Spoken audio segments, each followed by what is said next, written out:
बिंदु 4, -3 किस चतुर्थांश में स्थित है? तो इसका आंसर जानने के लिए अपने को क्या देखना है कि किसी भी बिंदु के चतुर्थांश को तय करने के लिए हमें उसके x और y के निर्देशांक को देखना होता है। तो ये जो लाइन है, क्षैतिज जो लाइन है वो होती है x अक्ष, और ये जो ऊर्ध्वाधर लाइन है वो होती है y अक्ष।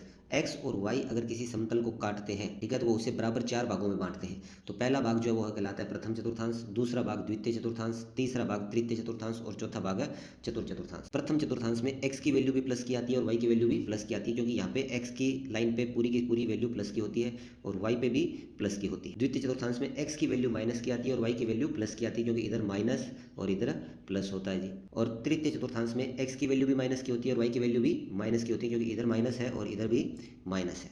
और चतुर्थ चतुर्थांश में x की वैल्यू होती है जी प्लस की और y की वैल्यू होती है माइनस की। तो यहाँ जो हमारा क्वेश्चन था इसमें हमें क्या दे रखा था, 4, -3 दे रखा था। यानी x की जो वैल्यू है वो क्या है, 4 है, और y की वैल्यू क्या है, -3। यानी x का मान धनात्मक है और y का मान ऋणात्मक है। तो x का मान धनात्मक तो यहाँ भी है और यहाँ भी है, लेकिन y का मान ऋणात्मक कहाँ है, सिर्फ और सिर्फ चौथे चतुर्थांश में है। यानी x की वैल्यू प्लस की और y की वैल्यू माइनस की कौन से चतुर्थांश में है जी, चौथे चतुर्थांश में है। तो हमारा जो सही उत्तर है वो क्या हो जाएगा, चतुर्थ चतुर्थांश हो जाएगा।